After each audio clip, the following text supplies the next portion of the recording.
أعوذ بالله من الشيطان الرجيم بسم الله الرحمن الرحيم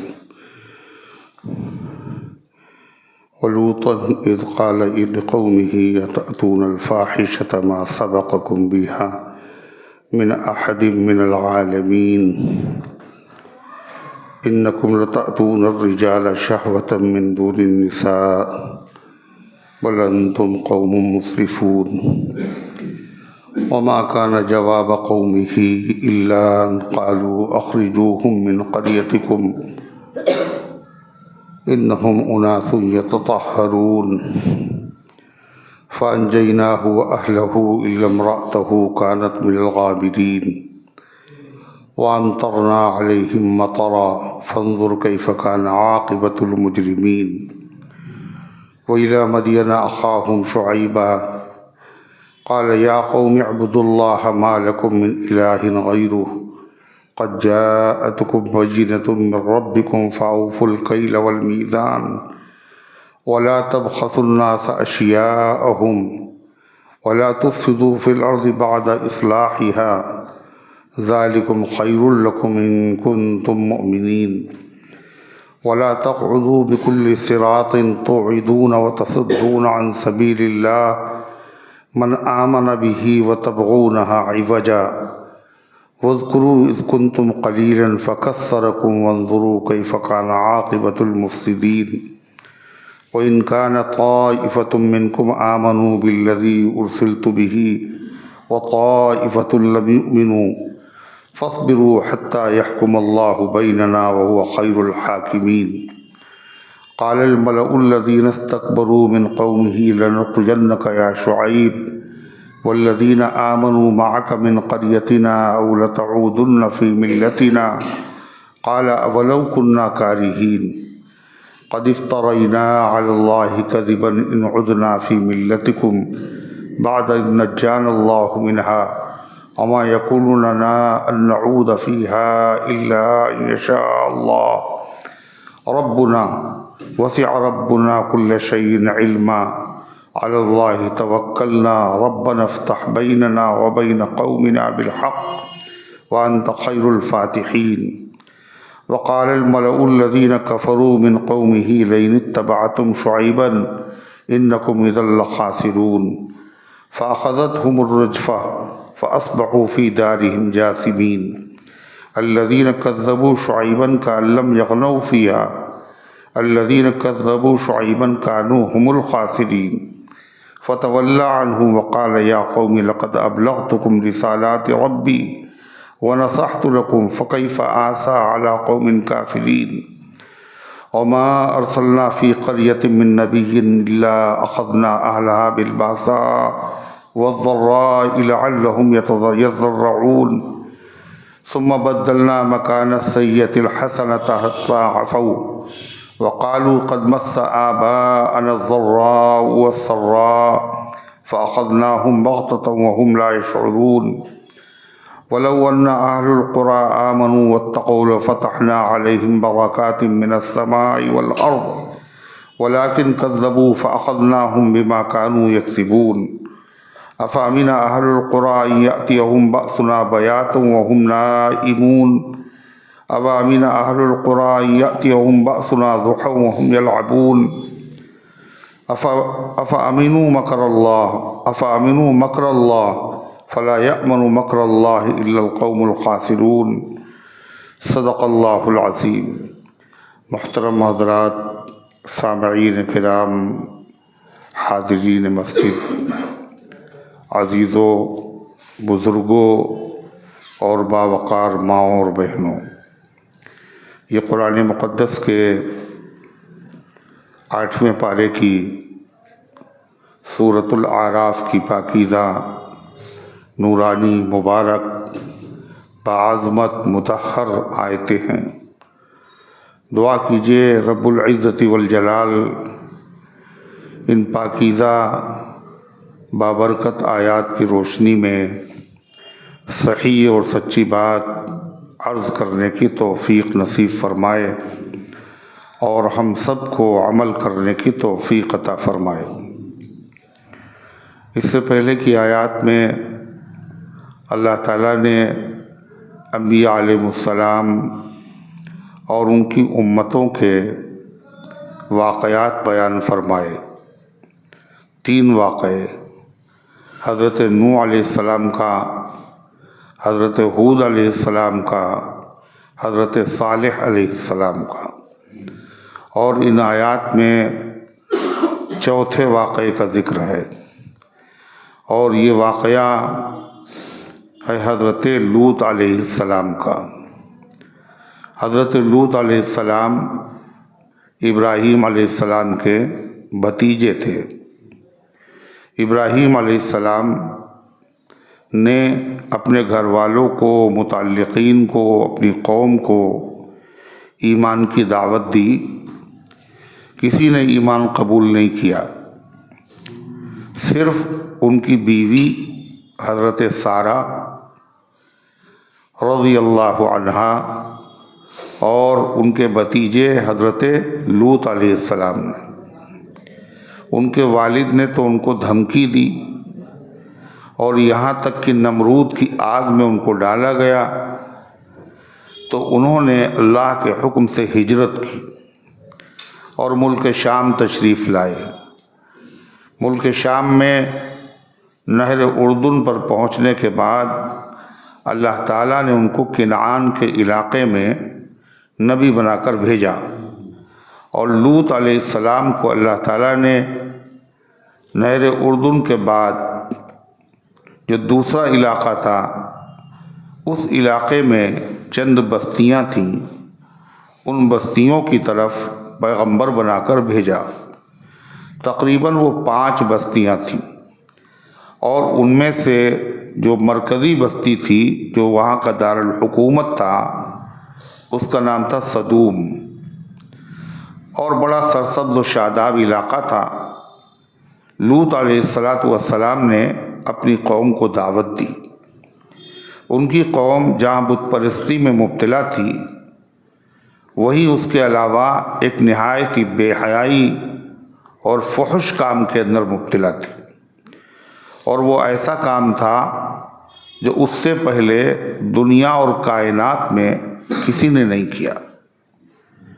بت پرستی مختلف قوموں نے کی، کم ناپنا کم تولنا بہت ساری قومیں کرتی آئیں، لیکن یہ ایک ایسا عمل تھا جو ان سے پہلے عمرو بن دینار فرماتے ہیں کہ دنیا میں اس سے پہلے کسی نے یہ کام نہیں کیا۔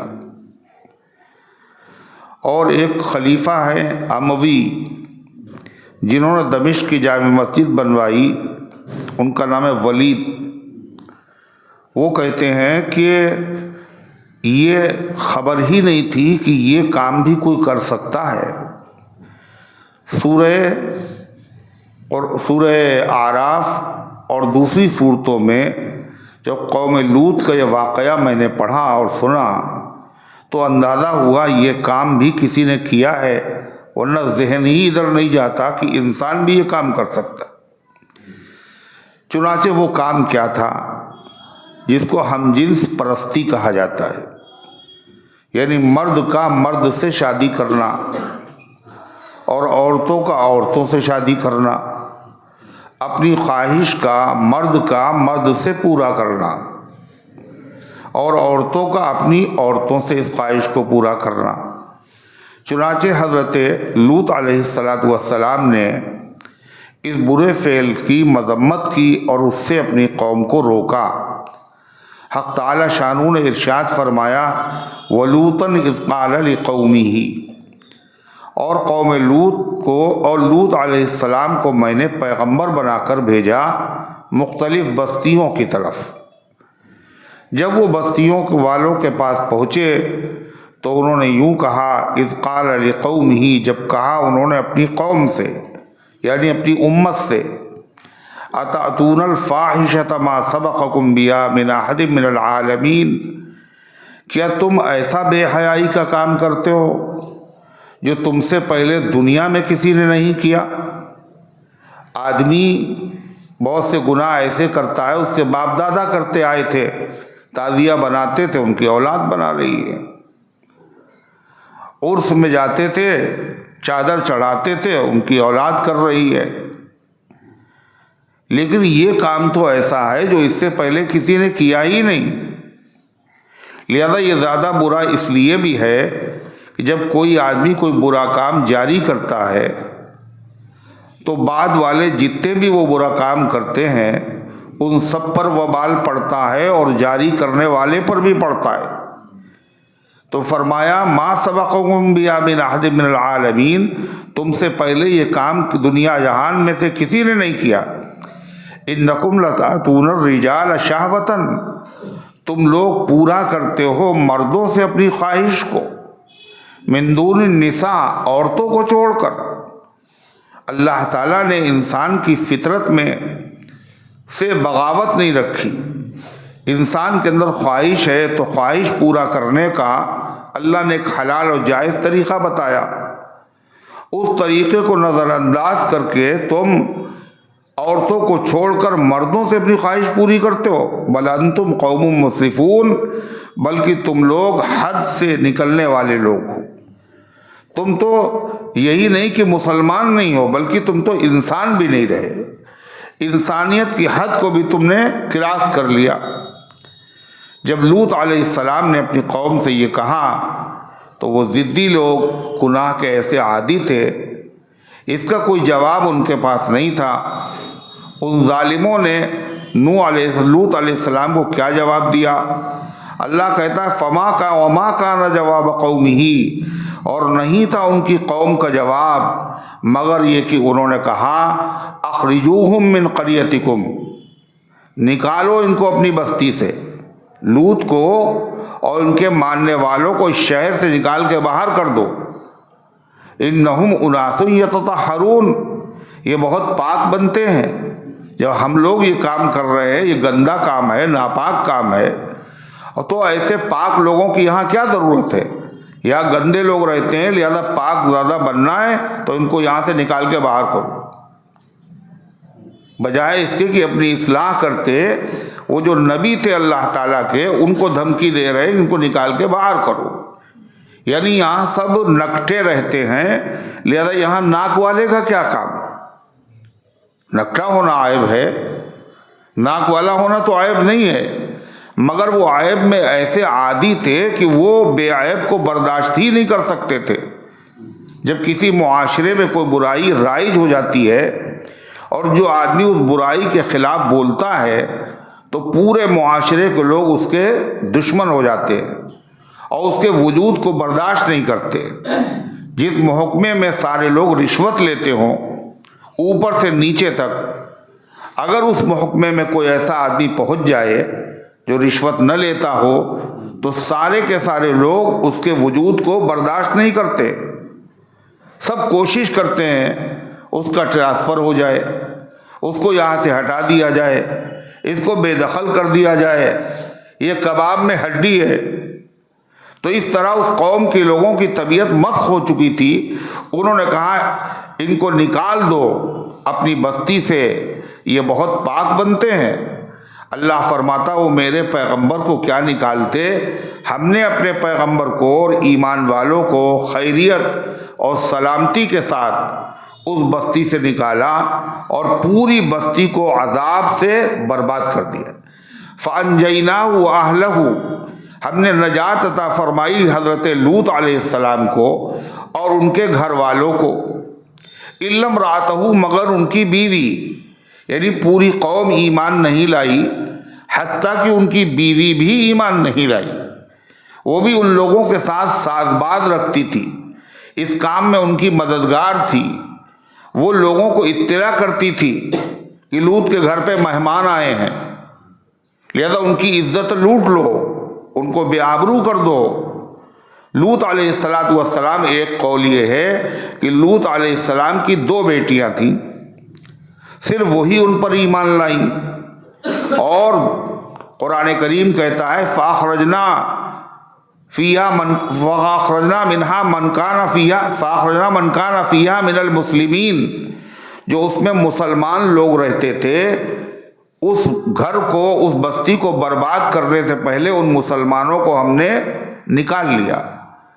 پھر فرما فما وجدنا فیہا غیر بیت من المسلمین، اور پوری بستی میں ہم نے ایک گھر کے علاوہ کوئی مسلمانوں کا گھر نہیں پایا، اور وہ گھر حضرت لوط علیہ السلام کا تھا۔ اللہ فرماتا ہے کانت من الغابرین، مگر ان کی بیوی رہ گئی رہ جانے والوں کے ساتھ۔ پوری قوم جیسے برباد ہوئی ایسے ان کی بیوی بھی برباد ہو گئی۔ ان کی بیوی جو تھی، ایک قول تو یہ ہے کہ وہ حضرت لوط علیہ السلام نے اس کو بتایا ہی نہیں کہ اللہ کا حکم ہے کہ رات کے اندھیرے میں صبح صبح نکل جاؤ اس شہر سے، اس لیے وہ بے خبر تھی، ساتھ میں جا ہی نہیں پائی، اس کو اطلاع نہیں ہوئی۔ دوسرا قول یہ ان کی بیوی بھی ساتھ میں چلی، مگر اللہ تعالیٰ نے فرمایا ان لوگوں کے پیچھے اے لوط تم چلو، اور ان سے کہو جب عذاب آئے تو کوئی آدمی پیچھے موڑ کر نہ دیکھے، وَلَا يَلْتَفِتْ أَحَدٌ مِّنْكُمْ، تم میں سے کوئی آدمی پیچھے مڑ کے نہ دیکھے۔ تو ان کی بیوی نے پیچھے مڑ کے دیکھا، اور جیسے ہی دیکھا ایک پتھر پڑا، اور جو ان کی قوم پہ عذاب آیا اسی میں مبتلا ہو گئی اور وہیں رہ گئی، مگر ان کی بیوی رہ گئی من الغابرین، پیچھے رہ جانے والوں میں۔ وَأَمْطَرْنَا عَلَيْهِمْ مَطَرًا، اور ہم نے ان پر ایک خاص قسم کی بارش برسائی۔ یعنی عام طور پر تو جو بارش ہوتی ہے وہ پانی کی ہوتی ہے، مگر اس قوم پر جو ہم نے بارش برسائی وہ خاص بارش تھی۔ وہ کیا بارش تھی؟ فرمایا وہ پتھروں کی بارش تھی، پتھر برس رہے تھے، اور جس مجرم پر اس کا نام لکھا تھا وہی پتھر اس کے پڑتا تھا۔ بعض روایات پہ آتا ہے والمؤتفکات، وہ بستیاں جو الٹ دی گئیں، یعنی اس قوم پر صرف پتھروں کی بارش نہیں ہوئی، ایک عذاب اور بھی آیا، پوری بستی کو اٹھا کر پٹخ دیا گیا۔ جبریل علیہ السلام نے اس پوری بستیوں کو اٹھایا اور آسمانوں کے قریب لے جا کر اسے پٹخ دیا، تو پٹخا بھی گیا اس کو، اور اوپر سے آسمانی بارش بھی ہوئی۔ ایک جگہ قرآن پاک میں ہے فَأَخَذَتْهُمُ الصَّيْحَةُ، ان کی قوم کو چنگھاڑ نے پکڑ لیا۔ چنگھاڑ کا مطلب یعنی سخت آواز آئی، ہولناک۔ تو گویا کہ ان کی قوم پر 3 عذاب آئے۔ پہلا عذاب کیا آیا؟ آسمان سے ایک خطرناک آواز آئی، اور پھر اس بستی کو اٹھا کر پلٹ دیا گیا، اور اس کے بعد اوپر سے پتھر کی بارش بھی ہوئی۔ اللہ تعالیٰ فرماتا ہے فَانظُرْ كَيْفَ كَانَ عَاقِبَةُ الْمُجْرِمِينَ، دیکھو کیسا ہوا انجام جرم کرنے والوں کا، اور اس انجام کو دیکھ کر عبرت حاصل کرو۔ گناہ میں لذت ہوتی ہے، مزہ ہوتا ہے، آدمی اس لذت کی وجہ سے اس کے انجام کو نہیں دیکھتا، لہذا تم یہ دیکھو جس قوم نے ایسا کیا اس کا انجام کیا ہوا، تاکہ کوئی آدمی اس گناہ میں دوبارہ مبتلا نہ ہو۔ اب تو یہ پوری دنیا میں یہ بے حیائی پائی جاتی ہے، اور بعض ممالک تو ایسے ہیں وہاں باقاعدہ اس کو قانونی حیثیت حاصل ہے، یعنی حکومت کی طرف سے اس کی اجازت ہے، باقاعدہ مرد سے شادی کرے۔ یہ اتنا بدترین جرم ہے۔ اللہ تعالیٰ نے جب اس بستی کو اٹھا کے پٹخا تو نتیجہ یہ ہوا وہ زمین ایک سمندر کے حصے میں تبدیل ہو گئی، اور وہ حصہ سمندر کے حصے سے بھی نیچا ہے۔ سمندر اونچا ہے، وہ اس سے نیچا ہے، اور اس کا جو پانی بھی ہے وہ بھی سمندر سے الگ ہٹ کے خاص قسم کا پانی ہے۔ ایسا پانی ہے آج بھی کہ جس میں کوئی جاندار چیز زندہ نہیں رہتی، نہ مچھلی نہ مینڈک، اور لوگ دیکھنے کے لیے وہاں جاتے ہیں، پکنک منانے جاتے ہیں، جبکہ وہ جگہ عبرت کی ہے۔ عذاب کی جگہ سے بھاگنا چاہیے۔ حضور پاک صلی اللہ علیہ وسلم کے صحابہ جب گزرے اس مقام سے جہاں قوم سمود بستی تھی، تو انہوں نے وہاں کے پانی سے آٹا گوندھ لیا۔ آپ نے فرمایا اس آٹے کو جانوروں کو کھلا دو، اور کہا یہاں سے روتے ہوئے گزر جاؤ، اسے اس بستی میں عذاب کے اثرات ہوتے ہیں، کہیں ان کی لپیٹ میں تم نہ آ جاؤ۔ مگر انسان کی جب طبیعت مست ہو جاتی تو اسے تماشا سمجھ رہا ہے، جس کو اللہ نے عبرت کا ذریعہ بنایا ہے لوگوں نے اسے تماشا بنا لیا۔ اللہ فرماتا ہے وَإِلَىٰ مَدْيَنَ أَخَاهُمْ شُعَيْبًا، یہ 5واں واقعہ ہے۔ ہم نے مدین کی طرف بھیجا ان کے بھائی شعیب علیہ السلام کو۔ مدین ابراہیم علیہ السلام کے ایک بیٹے کا نام ہے۔ ابراہیم علیہ السلام کے ایک بیٹے اسحاق علیہ السلام، ایک بیٹے اسماعیل علیہ السلام، یہ دونوں پیغمبر ہیں۔ اور ایک بیٹے کا نام تھا مدین، جس علاقے میں وہ رہتے تھے اس بستی کا نام بھی ان کے نام سے کیا ہو گیا؟ مدین، ایک شہر کا نام بن گیا۔ اور جو ان کی برادری، ان سے جو نسل چلی، جو قوم پیدا ہوئی، اس قوم کو بھی مدین کہا جاتا ہے۔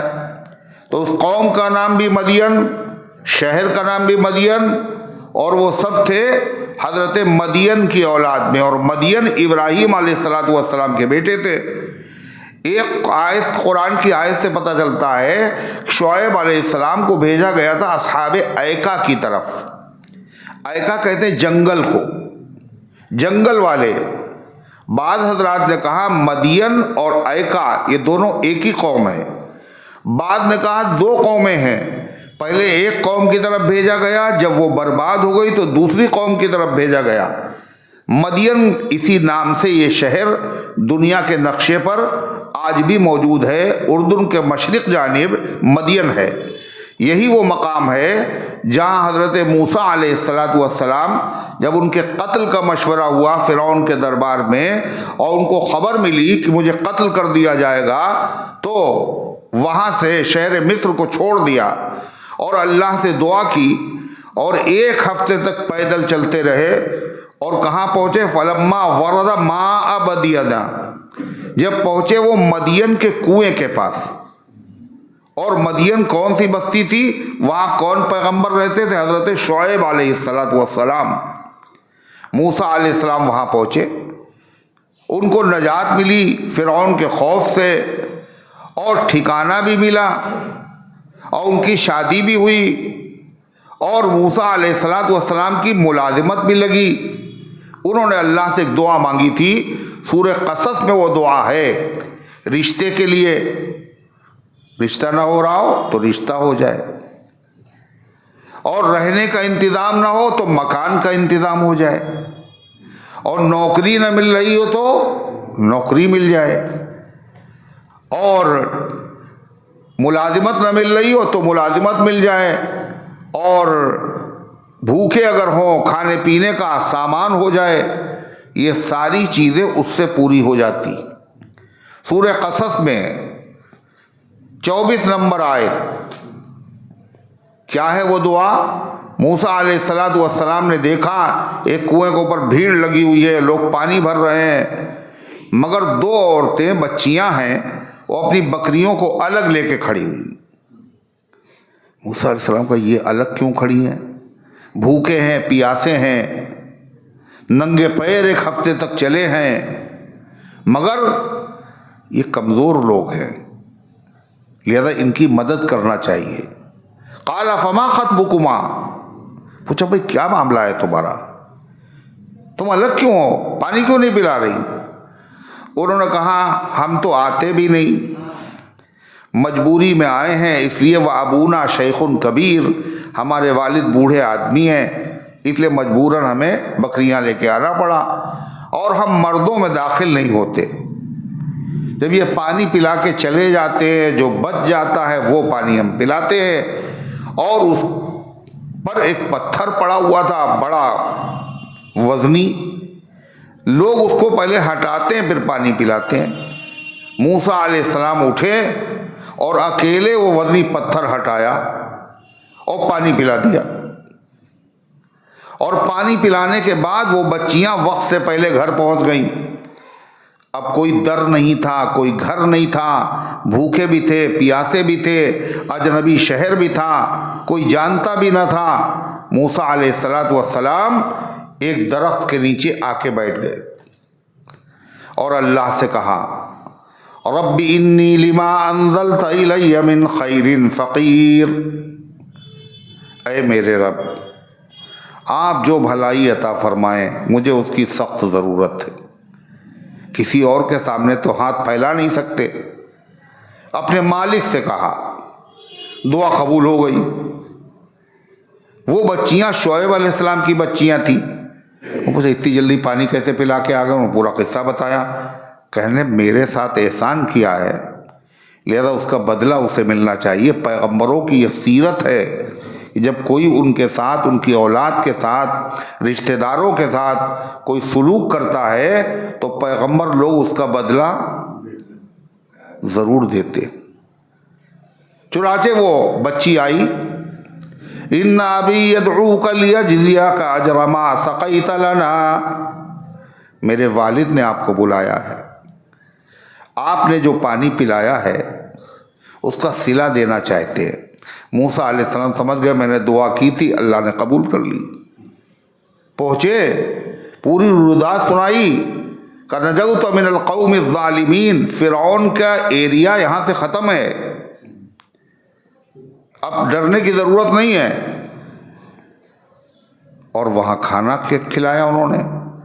پھر ان بچیوں میں نے عرض کیا ابا جان آپ بوڑھے ہیں، گھر میں کوئی ہے نہیں، ہمیں جانا پڑتا ہے بکریاں چرانے، لہذا ان کو آپ مزدور رکھ لیجئے، اجیر ملازم رکھ لیجئے، یہ نوکری ہو رہی ہے، ٹھکانہ مل رہا ہے رہنے کا۔ اور اس بچی نے ایک بڑی زبردست بات کہی، ان خیر من استاجرت القوی الامین، اور بہترین ملازم، بہترین نوکر، بہترین کام کرنے والا وہ آدمی ہوتا ہے جس میں دو باتیں پائی جائیں۔ کون کون دو باتیں ہیں؟ کہا ایک تو وہ آدمی قوی ہو، طاقتور ہو، یعنی اس کام کے کرنے کی اس میں صلاحیت ہو، بھرپور اس کا ماہر ہو، اور دوسرے اس کے اندر دیانت اور امانت ہو۔ جس محکمے میں ایسے دو لوگ ہوتے ہیں وہ محکمہ کامیاب، جس کمپنی میں ہوتے ہیں وہ کمپنی کامیاب، جس ملک میں ہوتے ہیں وہ ملک سرسبز و شاداب ہو جاتا ہے۔ دو باتیں ہوں، اور یہ دونوں باتیں حضرت فاروق اعظم عمر ابن خطاب میں پائی جاتی تھی۔ حضرت عمر دوپہر کا وقت تھا اور دھوپ، عرب کی گرمی، کوئی باہر نکل نہیں رہا تھا۔ حضرت عثمان غنی رضی اللہ عنہ بیٹھے ہوئے تھے، انہوں نے اپنی کھڑکی سے دیکھا ایک آدمی چلا آ رہا ہے، سر کے اوپر اس کے پگڑی بندھی ہوئی ہے۔ اپنے غلام سے کہا دیکھو کون ہے، تو پتہ چلا حضرت عمر ہے، امیر المومنین، خلیفۃ المسلمین ہے۔ اس وقت کہاں صدقے کا ایک اونٹ کھو گیا تھا، پیچھے رہ گیا تھا، یہ ضائع نہ ہو جائے، اس کو میں پہنچانے جا رہا ہوں۔ حضرت علی نے دیکھا، حضرت عثمان نے دیکھا کہ ایک آدمی کھڑا ہوا ہے دھوپ میں، اور وہ اونٹوں کے دانت دیکھ کر بتا رہا ہے عمر، اور ایک آدمی لکھتا جا رہا ہے رجسٹر پر۔ جو آدمی دانت بتا رہا، عمریں بتا رہا ہے، وہ حضرت عمر تھے بھری دوپہر، جو لکھ رہا ہے وہ حضرت علی تھے۔ تو حضرت عمر نے حضرت علی سے کہا ھذا رجل قوی الامین، یہ آدمی وہی ہے جو شعیب علیہ السلام کی بیٹی نے کہا تھا بہترین خلیفہ، بہترین عامل، حاکم وہ ہوتا ہے اس میں دو باتیں پائی جائیں، قوت و طاقت بھی ہو اور امانت دار بھی ہو۔ دونوں باتیں پائی جا رہی۔ حضرت موسیٰ علیہ السلام کی ملازمت ہو گئی۔ پھر حضرت شعیب نے کہا ہم چاہتے ہیں ان دو بچیوں میں سے آپ کا رشتہ کر دیں، اور رشتہ بھی ہو گیا۔ 8 سال بکریاں چرائیں، 10 سال چرائیں تو مہربانی. کہ اللہ تعالیٰ گواہ ہے 10 سال بکریاں چرائیں موسیٰ علیہ السلام نے تو ملازمت ملی, رہائش ملی, اور ٹھکانہ ملا, کھانا ملا, اور شادی بیوی ملی, سب کچھ مل گیا. میں نے جب یہ بتایا ایک درس میں تو ایک صاحب نے اس کو پڑھنا شروع کیا. بعد میں انہوں نے مجھے بتایا کہ اس کی برکت سے میرا مکان بن گیا, میری دکان ہو گئی,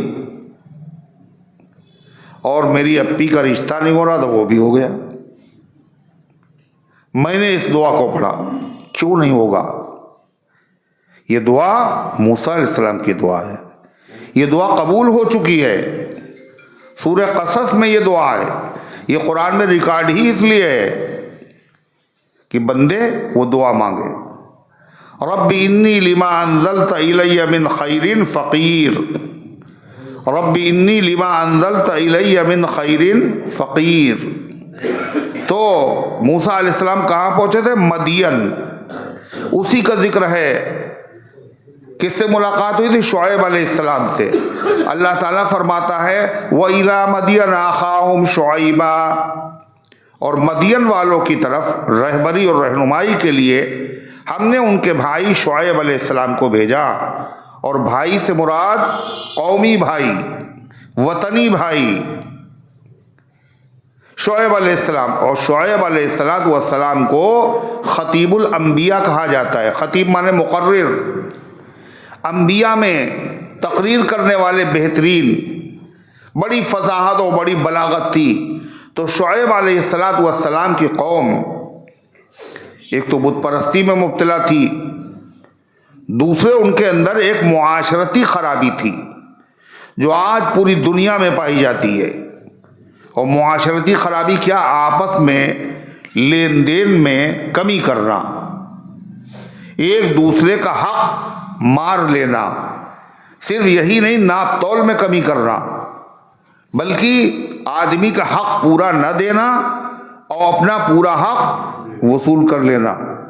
یہ اتنا بڑا عیب ہے جس سے پورے معاشرہ برباد ہو جاتا ہے. اللہ تعالیٰ نے اسی کی اصلاح کے لیے ایک خاص پیغمبر کو بھیجا.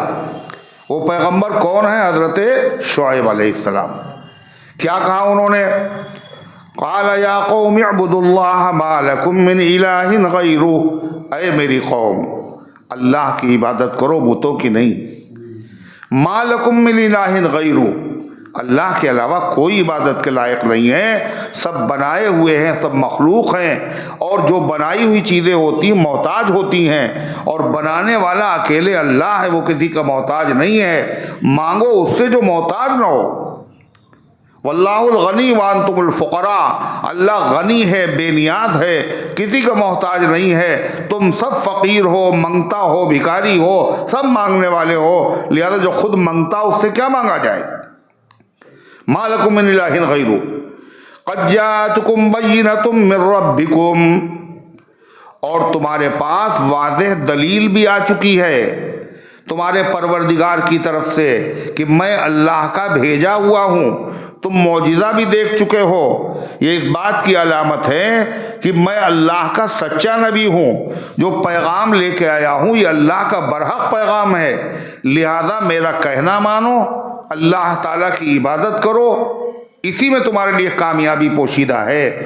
فرمایا فَأَوْفُوا الْكَيْلَ وَالْمِيزَانَ, پورا کرو ناپنے کو اور پورا کرو تولنے کو. جب تول کر دو تو پورا, ناپ کر دو تو پورا. وَلَا تَبْخَسُوا النَّاسَ أَشْيَاءَهُمْ, اور لوگوں کی چیزوں کو گھٹا کر نہ دو. ناپ تول کا جب لفظ بولا جاتا ہے تو لوگ یہی سمجھتے ہیں کہ ہم تو سرکاری ملازم ہیں, اور یہ آیت تو ناپ تول میں کمی کرنے والوں کے لیے ہے, یہ سب کے لیے ہے. اس کا مطلب یہ ہے جس کا جو حق ہے پورا اگر نہیں دیا تو اس کے اندر آپ مبتلا ہو جائیں گے. قرآن میں ایک سورت ہے سورہ مطففین، ویل للمطففین، بڑی خرابی ہے ناپ تول میں کمی کرنے والوں کے لیے۔ ناپ تول میں کمی کا مطلب حق نہ دینے والوں کے لیے۔ چنانچہ حضرت فاروق اعظم رضی اللہ عنہ نے دیکھا ایک آدمی نماز پڑھ رہا ہے اور قاعدے سے نہ رکوع کر رہا ہے اور قاعدے سے سجدہ بھی نہیں، تو فرما قد تففت، تو نے نماز میں کمی کی ہے، ناپ تول میں کمی کی ہے۔ اب نماز میں کیا ناپنا تولنا؟ مطلب یہ نماز کا جو حق تھا وہ تم نے ضائع کر دیا۔ جیسا رکوع ہونا چاہیے ویسا رکوع نہیں، جیسا سجدہ ہونا چاہیے ویسا سجدہ نہیں۔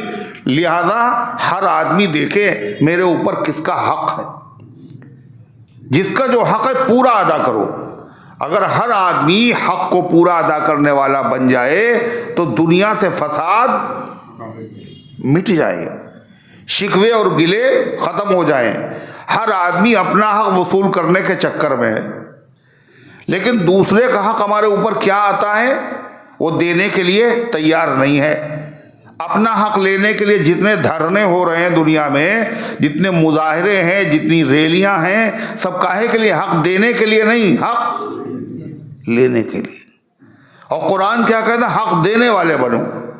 ہر آدمی دوسرے کا حق جب دینے لگے گا تو کیا ہوگا؟ کسی کا حق باقی نہیں رہے گا، دنیا میں اصلاح ہوگی۔ حق مارنے سے فساد ہوتا ہے، حق ادا کرنے سے اصلاح ہوتی ہے۔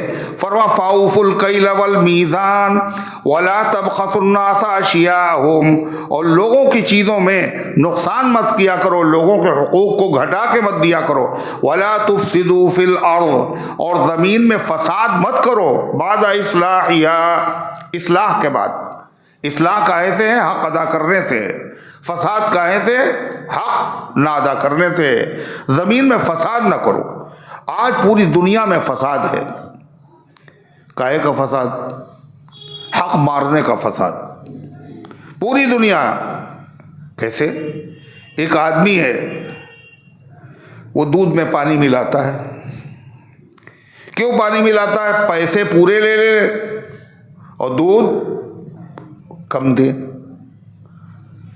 حقدار کا حق اس نے کم دیا، وہ سمجھا کہ ہم کامیاب ہو گئے، لیکن جب وہ لینے کے لیے گیا گھی، تو گھی اسے خالص نہ ملا، اس لیے گھی والے نے کیا کیا؟ گھی میں چربی ملا دی تھی تاکہ پیسے پورے لے لیں اور مال اسے کم دے۔ اور جب وہ گھی لینے والا پٹرول لینے کے لیے پہنچا تو پٹرول والے نے کیا کیا؟ ناپ تول میں کمی کر دی۔ نتیجہ کیا ہوا؟ اس کو اصلی پٹرول نہیں ملا۔ اس کے بعد وہ پہنچا کسی راشن کی دکان پہ، اس نے کہا مجھے چاول چاہیے، مجھے آٹا چاہیے، تو اس نے پیسے تو لیے گیہوں کے آٹے کے، مگر پسا ہوا چاول اس میں ملا دیا۔ پھر وہ آدمی پہنچا گوشت کی دکان پر قیمہ لینے کے لیے، قیمہ دینے والے نے کیا کیا؟ لال رنگ کی گاجر کوٹ کے قیمے میں ملا دی۔ پھر وہ دواخانے پہنچا، جب دواخانے پہنچا تو اس نے کیا دیکھا؟ خمیر گاؤزواں، خمیر امبری، ابریشم، اس میں کیا ہے؟ چاندی کے ورق کی جگہ کٹی ہوئی پنی ملا دی۔ ہر آدمی کیا کر رہا؟ کوئی خالص چیز مل نہیں سکتی، پورا معاشرہ پیسے لے جاؤ پھر بھی نہیں ملے گی خالص۔ یہ فساد ہے معاشرے کا، یہ بڑی خطرناک صورتحال ہے۔ اور جب معاشرے میں فساد پیدا ہوگا تو صحتیں بھی خراب ہو رہی ہیں، ایک آدمی کی نہیں، سب کی صحتیں خراب ہو رہی ہیں۔ شوگر کا مرض بڑی تیزی سے بڑھ رہا ہے، کوئی چیز خالص ہے ہی نہیں۔ تو اس لیے شریعت جو کہتی ہے وہ اس میں ایک آدمی کا فائدہ نہیں ہے، پوری دنیا اور کائنات کا فائدہ۔ اس سے امن پیدا ہوتا ہے، اس سے اصلاح ہوتی ہے، اور حقوق مارنے سے فساد پیدا ہوتا ہے۔ تو حضرت شعیب علیہ السلام نے کیا کہا؟ وَلَا تُفْسِدُوا فِي الْأَرْضِ بَعْدَ إِصْلَاحِهَا، اور فساد برپا کرو زمین میں اس کی درستگی کے بعد ذالکم خیر لکم ان کنتم مؤمنین، یہ تمہارے حق میں بہتر ہے اگر تم ماننے والے ہو، اگر میری بات مان لو تو اس سے تمہارے حق میں بہتری ہوگی، بڑا فائدہ ہوگا۔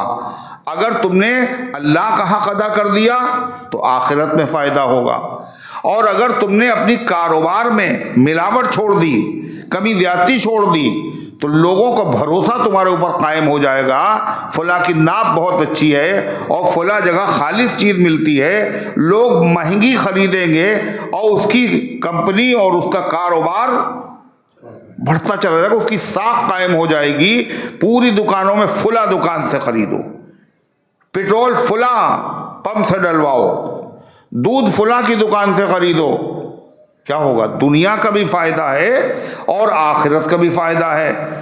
حضرت شعیب علیہ السلام کی یہ تقریر ہے، وَلَا تَقْعُدُوا بِكُلِّ صِرَاطٍ تُوعِدُونَ، اور مت بیٹھو راستوں پر ڈرانے اور دھمکانے کے لیے۔ ان کی قوم کے ایک مرض یہ بھی تھا، راستوں کے چوراہوں پر بیٹھ جاتے تھے اور گزرنے والوں کو زبردستی دھمکی دے کر کے پیسہ وصول کرتے تھے۔ ایسا بھی ہے، دکانیں لگ رہی ہیں، آپ بتائیے، یعنی پورے روڈ کے کنارے کیا ہے، جیسے لگتا ہے پارکنگ ہو، گاڑیاں کھڑی ہیں لائن سے، گزرنے والوں کو دقت ہو رہی، کیوں؟ پیسہ دے دے کے لوگ گاڑی کھڑی کر رہے ہیں، پیسہ لے رہے ہیں، گاڑی کھڑی کروا رہے ہیں۔ یہ کیا ہے؟ یہ وہی چیز ہے، وہ بیٹھتے تھے راستوں پر کاہے کے لیے؟ لوگوں کو دھمکا کر پیسہ وصول کرنے کے لیے۔ یہ کل بھی تھا اور آج بھی ہے، وصولیابی کر رہے ہیں زبردستی دکانداروں سے، اس علاقے کے جو دادا لوگ ہیں زبردستی وصول کر رہے ہیں، حرام کا کار ہے۔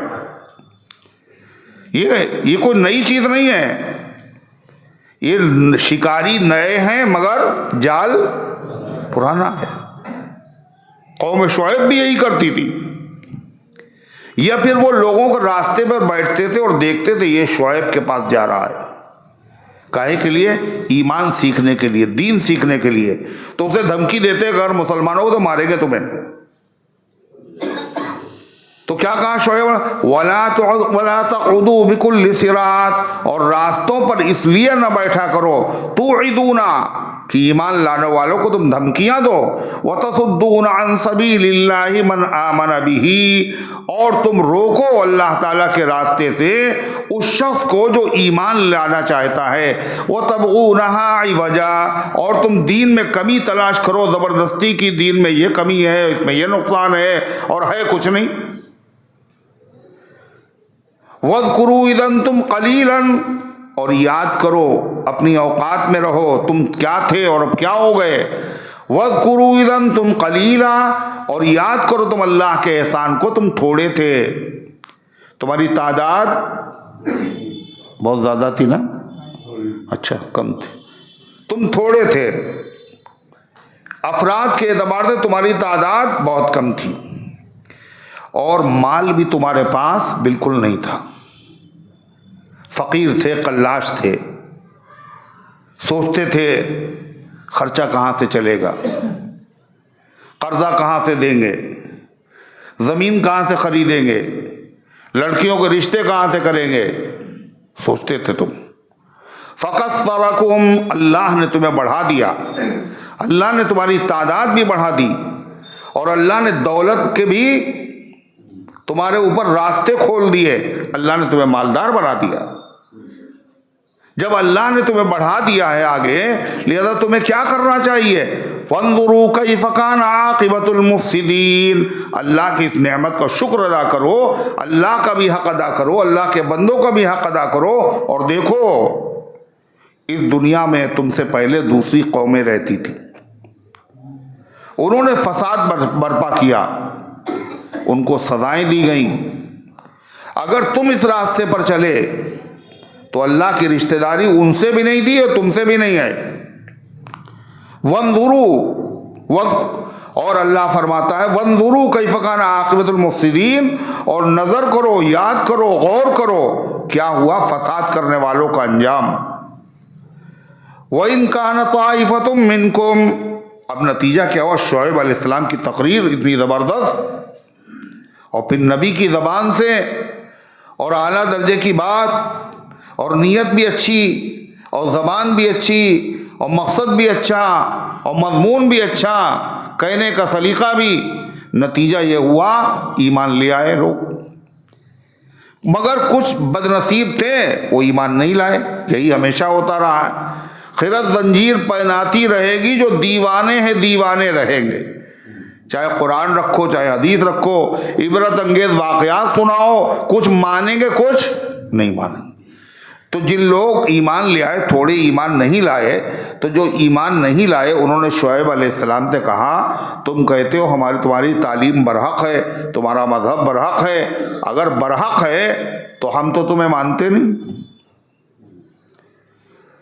ہم تمہیں مانتے نہیں، مگر ہماری بکریاں بھی دودھ دے رہی ہیں، اور جو مانتے ہیں ان کی بکریاں بھی دودھ دے رہی ہیں، ہماری دکان بھی چل رہی ہے، اور جو نہیں مانتے ہیں ان کی بھی دکان بھی چل رہی ہے. تو ہم کیسے سمجھیں تمہارا مذہب برحق ہے؟ اگر ہم غلط ہوتے تو ہمیں سزا ملتی، اور تمہارے ماننے والے برحق ہوتے تو ان کو جزا ملتی. حال تو دونوں کو ایک ہی جیسا ہے. تو شعیب علیہ السلام نے کہا جلدی نہ کرو، رزلٹ نکلے گا، تھوڑا دیر میں نکلے گا، جلدی نہ کرو. کیا کہا شعیب علیہ السلام نے؟ سنیے.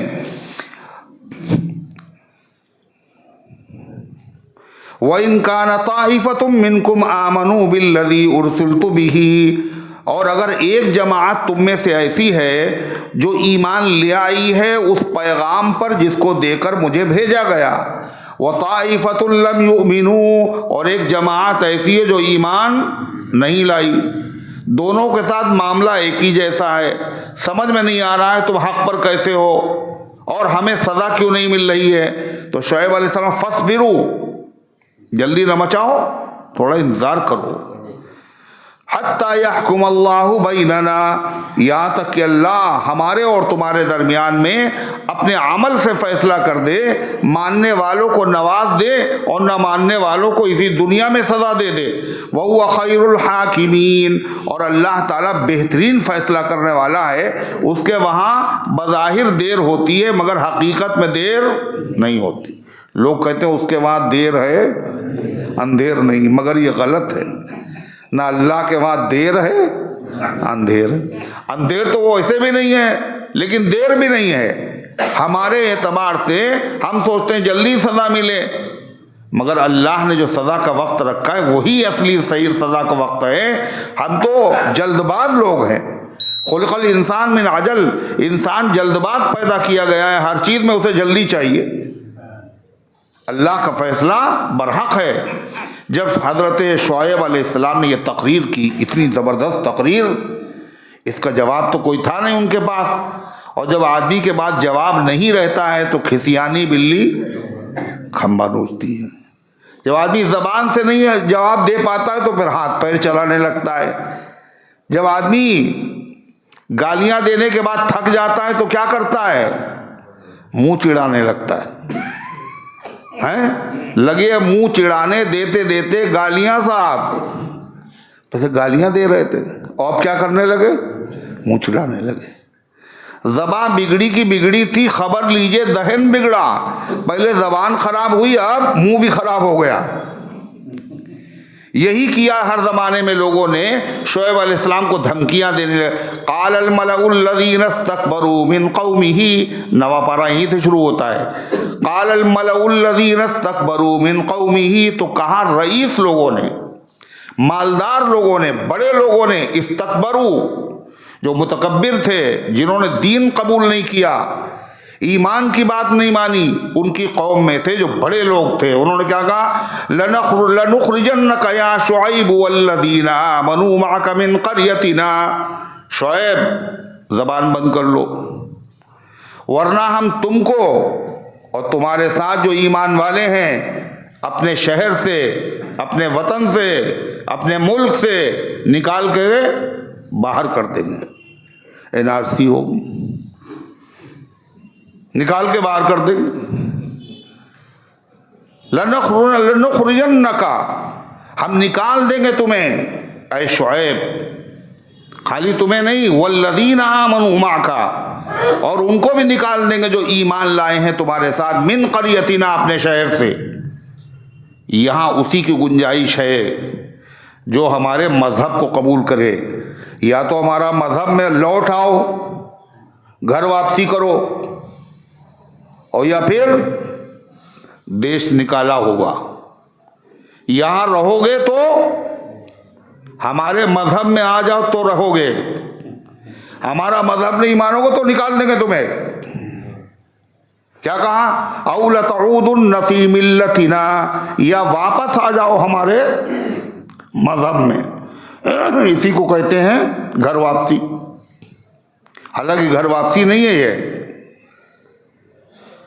گھر واپسی نہیں ہے۔ کیوں؟ اس لیے کہ دنیا میں سب سے پہلا مذہب کون سا تھا؟ کون سا تھا؟ وہ دیکھیے کون سا تھا، کچھ پتہ ہی نہیں، سب کچھ ہو گیا، NRC سب ہو گئی ہے۔ سب سے پہلا مذہب اسلام، سب سے پہلے انسان آدم، ان کی اولاد مسلمان، وہیں سے انسانیت چلی، وہیں سے اولاد چلی، نسل انسانی چلی، ان سب کا مذہب اسلام تھا۔ تو اگر واپسی ہو تو کس گھر واپسی ہو؟ تو یہ گھر واپسی کہاں ہوئی؟ ہر مذہب بعد میں ہے۔ تو غرضے کہ انہوں نے کیا کہا؟ اولا تعودن فی ملتنا، یا پھر واپس آ جاؤ ہمارے مذہب میں۔ یہاں ایک سوال ہے، وہ یہ کہہ رہے ہیں شعیب علیہ السلام سے ہم تمہیں نکال دیں گے، یا پھر ہمارے مذہب میں لوٹ آؤ۔ لوٹ آنا کسے کہتے ہیں؟ ارے لوٹ آنے کا مطلب کیا؟ پہلے جہاں آدمی تھا گیا پھر وہیں آ جائے۔ تو ہمارے مذہب میں لوٹ آؤ، ان کا مذہب تو کفر تھا، اس کا مطلب یہ ہے کفر میں پھر سے واپس آ جاؤ۔ حالانکہ شعیب علیہ السلام پیغمبر ہیں، اور کوئی پیغمبر کبھی بھی کفر میں مبتلا نہیں رہا۔ جو لوگ ایمان والے تھے ان کے لیے تو صحیح ہے کہ پہلے ایمان والے نہیں تھے، ایمان قبول کر لیا، پھر سے تم اسی میں لوٹ آؤ تو یہاں رہو۔ لیکن شعیب سے یہ کہنے لو تعودن فی ملتنا، تو شعیب سے کہنے کا مطلب یہ ہے شعیب علیہ السلام نے جب تک نبوت کا اپنی اعلان نہیں کیا تھا، وہ لوگ بت پرستی کرتے تھے، تو شعیب علیہ السلام نے بت پرستی کبھی نہیں کی، مگر بت پرستی سے روکا بھی نہیں۔ نبی کب روکتا ہے؟ جب نبوت کا اعلان کرتا ہے، جب اللہ کی طرف سے کہا جاتا اب دین کی دعوت دو۔ تو پہلے بھی رہتے تھے شعیب علیہ السلام ان کے درمیان میں، مگر روکتے نہیں تھے، روک ٹوک نہیں تھی۔ تو وہ لوگ یہ سمجھتے جب روکتے ٹوکتے نہیں تو جو ہمارا دھرم ہے وہی ان کا بھی دھرم ہے۔ نہیں، پہلے روکتے نہیں تھے، اب روکتے ہیں۔ پہلے جب نہیں روکتے تھے اس کا مطلب پہلے ان کا بھی وہی مذہب تھا جو ہمارا مذہب تھا، اب انہوں نے روکنا شروع کیا، اس کا مطلب ان کا مذہب بدل گیا۔ لیکن شعیب علیہ السلام ہمیشہ سے کیا تھے؟ گناہوں سے پاک، کفر سے پاک، شرک سے پاک۔ ہر نبی کیا ہوتا ہے؟ کفر سے ہمیشہ سے پاک ہوتا ہے۔ تو انہوں نے یہ کہا، شعیب علیہ السلام نے جواب میں کیا کہا؟ تم کہہ رہے ہو واپس آ جاؤ، ایمان چھوڑ دو، ہمارے ماننے والوں سے کہہ رہے ہو، اور ہمارا مذہب قبول کر لو۔ اولو کننا کارہین، اگرچہ ہم تمہارے مذہب کو ناگوار سمجھتے ہوں، دلائل کی روشنی میں ہم جانتے ہوں یہ غلط ہے، اور پھر بھی ہم اسی کو قبول کر لیں، ہم جان بوجھ کے مکھی نگل لیں، ہم زہر کا پیالہ جاننے کے بعد بھی یہ زہر ہے پی لیں، یہ کیسے ہو سکتا ہے؟ اولو کننا کارہین، اگرچہ ہم اسے ناگوار سمجھتے ہوں، اور اگر ہم نے اس کو قبول کر لیا تو کیا ہوگا؟ اس کا مطلب یہ ہوا ہم نے اللہ پر جھوٹ گڑھا۔ اس لیے جو چیز باطل تھی ہم نے کہہ دیا یہ حق ہے، اس کا مطلب کیا؟ یہی تو اللہ پر جھوٹ گڑھنا ہے۔ باطل کو باطل کہو اور حق کو حق کہو. پہلے حق کو بیان کر رہے تھے, اب اس کے بعد اس کو کہیں وہ غلط ہے یہ صحیح ہے, تو کیا ہوا؟ پہلے جو اللہ کی طرف سے نسبت کر رہے تھے, اللہ نے کہا توحید صحیح ہے اور شرک غلط ہے, اب وہی خود کرنے لگو. اس کا مطلب کیا ہوا؟ اللہ پر جھوٹ گڑا. قد افترینا علی اللہ کذبا ان عدنا فی ملتکم, ہم نے اللہ پر جھوٹ گڑھا اگر ہم لوٹ آئیں تمہارے مذہب میں اس کے بعد کہ اللہ ہمیں اس سے نجات دے چکا ہے. وما یقولون ان نعود فیہا, اور خوب سن لو, ہم سے یہ نہیں ہو سکتا کہ دین حق قبول کرنے کے بعد, اسلام کی سچائی ظاہر ہو جانے کے بعد, دین حق معلوم ہو جانے کے بعد پھر سے ہم اسی مذہب کی طرف لوٹ آئے جس کو ہم باطل سمجھتے ہیں. یہ ہم سے کبھی نہیں ہو سکتا. کیا کہا؟ وما یقولون ان نعود فیہا, اور ہم سے نہیں ہو سکتا ہم اس میں لوٹ آئیں, الا ان یشاء اللہ ربنا. ہاں ایک شکل ہے, اپنے جیتے جی تو کبھی دین برحق کو ہم چھوڑ نہیں سکتے اور باطل کو قبول نہیں کر سکتے, گمراہی میں مبتلا نہیں ہو سکتے, مگر یہ کہ اللہ نے تقدیر ہی میں یہی لکھ دیا ہو تو مجبوری ہے, وہی ہوگا جو اللہ چاہتا ہے, ورنہ ہم باطل کو حق کبھی کہہ نہیں سکتے.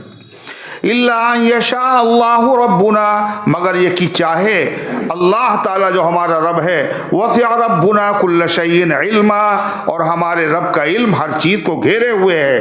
اور رہ گئی تمہاری دھمکیاں, تو سنو, علی اللہ توکلنا, ہم نے اللہ پہ بھروسہ کر لیا ہے. اور جو اللہ پر بھروسہ کرتا ہے وہ کسی کی دھمکیوں سے, علی اللہ توکلنا ربنا افتح بیننا وبین قومنا بالحق, اے اللہ ہمارے درمیان میں اور ہماری قوم کے درمیان میں ٹھیک ٹھیک فیصلہ کر دیجئے, یعنی مجرموں کو سزا دیجئے اور ایمان والوں کو اللہ پناہ عطا فرمائیے. شعیب علیہ السلام نے دعا کی, وانت خیر الفاتحین, اور آپ تو بہترین فیصلہ کرنے والے ہیں. قال الملأ الذين كفروا من قومه لئن اتبعتم شعيبا انكم لخاسرون. شعیب علیہ السلام کی تقریر نے زلزلہ ڈال دیا, ان کی قوم کے لوگوں کو سوچنے پہ مجبور کر دیا. تو ان لوگوں نے جو سردار تھے, چودھری تھے ان کا کہیں ایسا نہ ہو میری قوم کے لوگ شعیب کی باتوں میں آ نہ جائیں, تو اپنی قوم کے لوگوں سے لیڈروں نے کیا سمجھایا کہ دیکھو اگر تم نے شعیب کا کہنا مانا تو تم گھاٹے میں پڑ جاؤ گے, نقصان رہے گا تمہارا. کیسے؟ شعیب کا کہنا ماننے کا مطلب کیا ہے؟ تم نے باپ دادا کا مذہب چھوڑ دیا تو دین کے اعتبار سے نقصان ہوگا. اور شعیب کہتے ہیں کم ناپنا کم تولنا بند کر دو. اگر تم نے کم ناپنا کم تولنا بند کیا اور صحیح صحیح تول کے دیا تو جو پیسے تمہیں ایکسٹرا مل رہے تھے وہ ملیں گے نہیں, گھاٹا ہو جائے گا.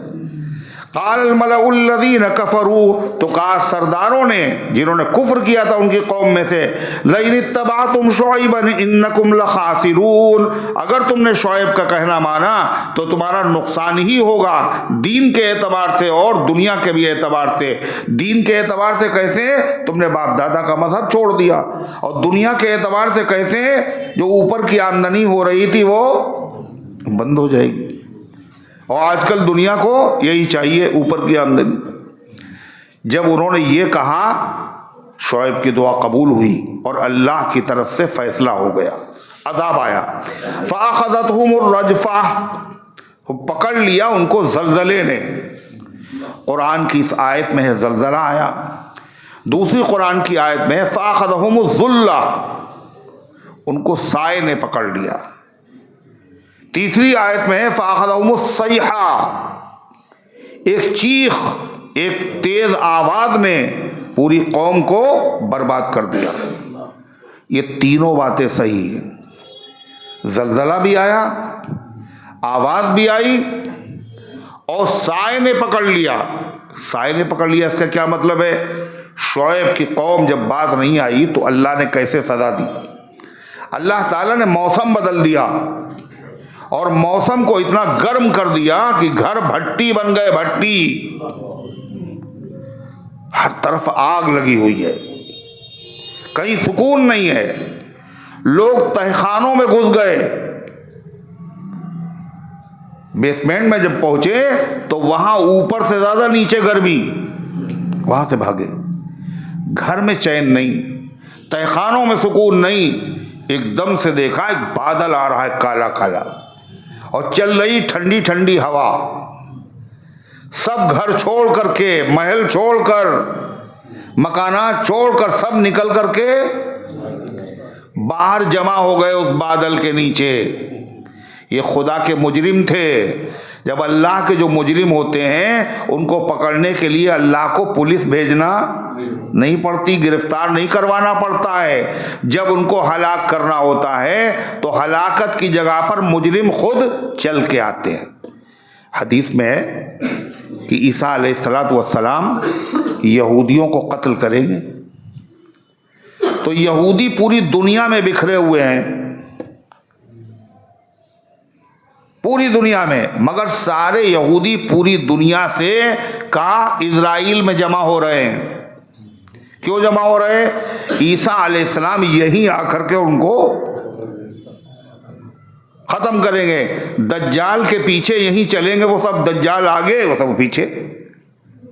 تو عیسیٰ علیہ السلام کو زحمت نہ کرنا پڑے پوری دنیا میں مارنے کے لیے، پوری دنیا کا سفر نہ کرنا پڑے، وہ سارے یہودی اپنے اپنے شہر ملک چھوڑ کر کے اسرائیل میں جمع ہو رہے ہیں۔ اور یہاں تک روایت میں لکھا ہوا ہے یہودی جس درخت کے پیچھے چھپے گا، جس دیوار کے پیچھے چھپے گا، وہ درخت بول کے کہے گا اے ایمان والے یہاں اللہ کا دشمن ہے چھپا ہوا۔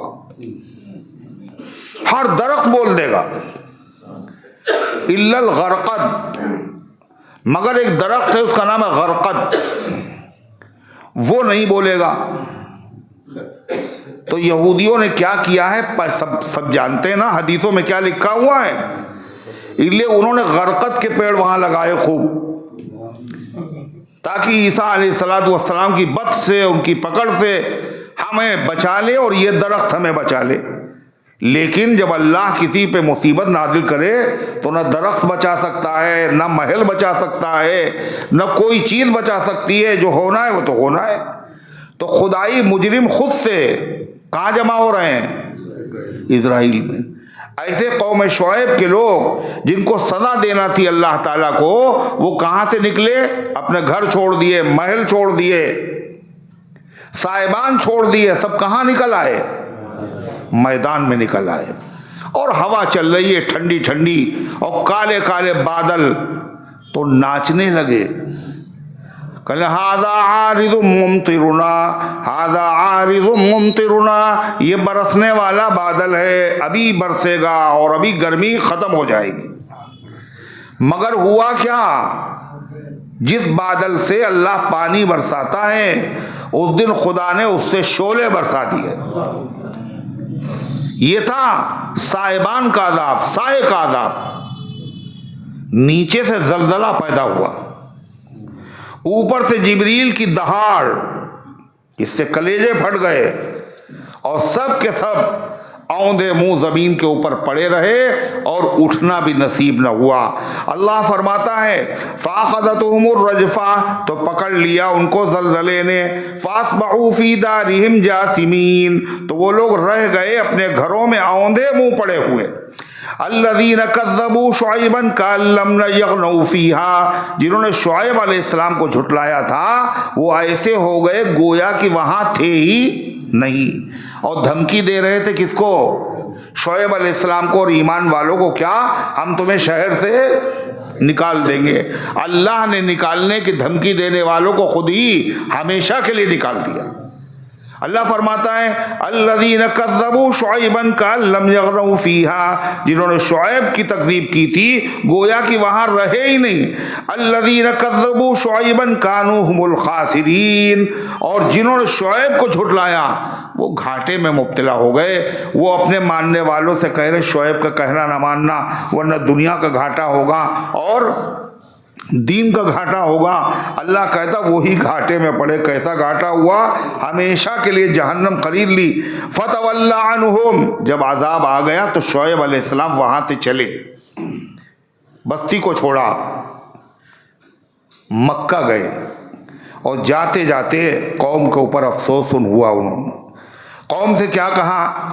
قال یا قومی، اے میری قوم، لقد ابلغتکم رسالات ربی، میں نے تمہیں اپنے پروردگار کے پیغام پہنچانے میں کوئی کمی کسر نہیں رکھی۔ ونصحت لکم، اور میں نے خوب تمہیں نصیحت کی، لیکن اس کے بعد بھی تم نے میرا کہنا نہ مانا، تو ظاہر ہے اب تمہاری بربادی پر مجھے افسوس بھی نہیں کرنا چاہیے۔ فَكَيْفَ أَسَىٰ عَلَىٰ قَوْمٍ كَافِرِينَ، تو میں کیوں افسوس کروں ایسے لوگوں پر جو جانتے بوجھتے ہوئے اپنے آپ کو تباہی کے گڑھے میں گراتے چلے گئے۔ اللہ تعالیٰ فرماتا ہے، یہ 5 واقعے بیان کرنے کے بعد اللہ تعالیٰ نے فرمایا، جب ہم نے کسی قوم میں نبی کو بھیجا اور نبی نے دین کی دعوت دی، لوگوں نے مخالفت کی نبی کی، تو ہم نے وہاں کے لوگوں کو ایک دم سے برباد نہیں کیا۔ پہلے ہم نے کیا کیا؟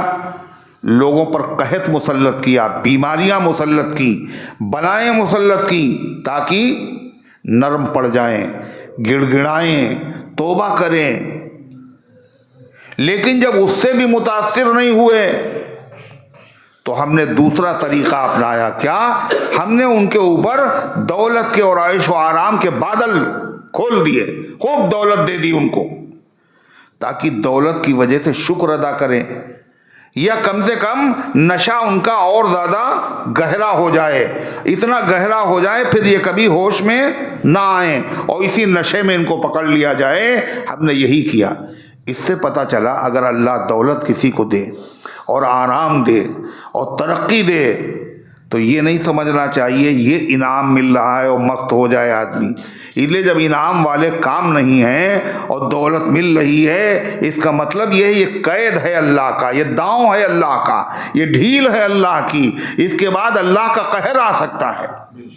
اللہ تعالیٰ فرماتا ہے، وَمَا أَرْسَلْنَا فِي قَرْيَةٍ مِّن نَّبِيٍّ، اور ہم نے نہیں بھیجا کسی بستی میں کسی نبی کو، إِلَّا أَخَذْنَا أَهْلَهَا بِالْبَأْسَاءِ وَالضَّرَّاءِ، مگر وہاں کے رہنے والوں کو ہم نے پکڑا کائے میں؟ باسا، تکلیفوں میں، بیماریوں میں، وَالضَّرَّاء، اور مصیبتوں میں۔ ایسا میں نے کیوں کیا؟ لَعَلَّهُمْ يَضَّرَّعُونَ، تاکہ وہ لوگ جھکیں، گڑ گڑائیں، معافی مانگیں، اللہ سے لو لگائیں۔ لیکن پھر بھی وہ متاثر نہ ہوئے تو پھر ہم نے کیا کیا؟ ثم بدلنا مکان السیئۃ الحسنہ، پھر ہم نے بدحالی کی جگہ پر خوشحالی بھیج دی۔ برے حالات کے بجائے اچھے حالات، خشک سالی کے بجائے، قحط کے بجائے وہاں پانی برسا دیا، سبزہ اگا دیا، مال و دولت کی فراوانی کر دی، حتی عفو، یہاں تک کہ مال و دولت میں وہ بہت بڑھ گئے تو کیا کہنے لگے؟ یہ جو پہلے مصیبت آئی تھی، قحط آیا تھا، بیماریاں آئی تھیں، یہ اللہ کی ناراضگی کی وجہ سے تھوڑی ہے، یہ تو ہمارے باپ دادا کے ساتھ ہوتا رہا، کبھی نرمی ہے، کبھی گرمی ہے، کبھی قحط ہے، کبھی خوشحالی ہے، کبھی بارش ہے، کبھی کچھ ہے، ادھر کچھ نہیں۔ اللہ کہتا ہے، کیا کہنے لگے؟ قد مس آباءنا الضراء والسراء، ہمارے باپ دادا کو بھی تکلیفیں اور تنگی اور راحت پہنچی ہے، جب وہ مست ہو گئے تو پھر ہم نے ان کو پکڑ لیا۔ فاخذناهم بغتة وهم لا يشعرون، ہم نے ان کو اچانک پکڑ لیا، ان کو پتہ بھی نہیں چلا یہ ہماری پکڑ تھی، توبہ کا بھی موقع نہ ملا، سنبھلنے بھی نہیں دیا ان کو۔ تو کیسے سمجھا جائے کہ اللہ کی ڈھیل ہے، اس کے بعد پکڑ ہے نہیں ہے؟ جب اللہ کی طرف سے دولت، فراوانی، عیش و آرام حاصل ہو تو جتنی اللہ کی عبادت کی توفیق ملے تو سمجھنا چاہیے یہ اللہ کی نعمت ہے۔ اور دولت ملنے کے بعد اگر غفلت بڑھ جائے نمازوں سے، مسجدوں سے، وہ دیکھیے ہو گیا کام، دولت بڑھ گئی کیا؟ دولت کے بعد اگر نیند آنے لگے مسجد میں بیٹھ کے تو کیا ہو؟ اگر دولت کے بعد مسجدوں سے رشتہ ٹوٹ گیا، نمازوں سے دوری ہو گئی، تلاوت بھی نہیں کرنے کا موقع مل رہا ہے، تو سمجھ لیجیے پھر خیریت نہیں ہے، آگے اچھا رزلٹ نہیں ہے، حالات خراب ہونے والے ہیں۔ اللہ تعالیٰ ہم سب کی حفاظت فرمائے۔ اللہ فرماتا برکتیں، کام تو تمہارے برکت والے تھے نہیں تو برکتیں ملی کیسے؟ تم نے یہ کیوں نہیں سوچا؟ ہم میں موسیٰ نہیں کوئی موجود، ہم میں موسیٰ نہیں کوئی موجود، پھر یہ دریا میں راستہ کیسے؟ فرعون نے کیا دیکھا کہ دریا میں راستہ بنا ہوا ہے، اور کون جائے بنی اسرائیل کو پکڑنے کے لیے چکر لگا کر کے، چلو دریا میں راستہ تو ہے ہی، اسی راستے سے پکڑ لے چل کر کے، مگر اس نے یہ نہیں سوچا ہم تو خدائی کا دعویٰ کر رہے ہیں، ہم تو اللہ کی نافرمانیاں کرتے رہے، پھر دریا میں راستہ کیسے ہو سکتا ہے؟ گھس گیا اسی راستے پر، اللہ نے پانی کو ملا دیا، اور موسیٰ اور ساتھیوں کو تو نجات دے دی، اور فرعونیوں کو ہمیشہ کے لیے ڈبو دیے۔ اللہ فرماتا ہے یہ جو دولت ہوتی، انعام ہوتا ہے، برکتیں ہوتی ہیں، یہ کیوں ملتی ہیں؟ یہ فرما برداروں کو ملتی ہیں۔ برکت والے کام نہیں کیے تو برکت کیسے؟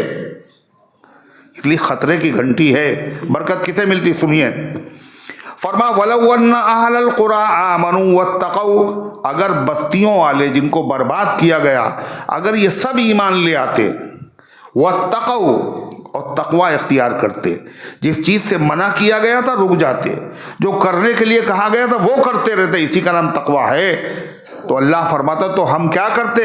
لَفَتَحْنَا عَلَيْهِمْ بَرَكَاتٍ مِّنَ السَّمَاءِ وَالْأَرْضِ، تو ہم ان کے لیے آسمان و زمین کی برکتیں کھول دیتے، آسمانوں سے پانی برستا اور زمین سے فصلیں اگتی، ہم آسمانی برکتیں اور زمین کی برکتوں سے ان کو نہلا دیتے۔ کس کو؟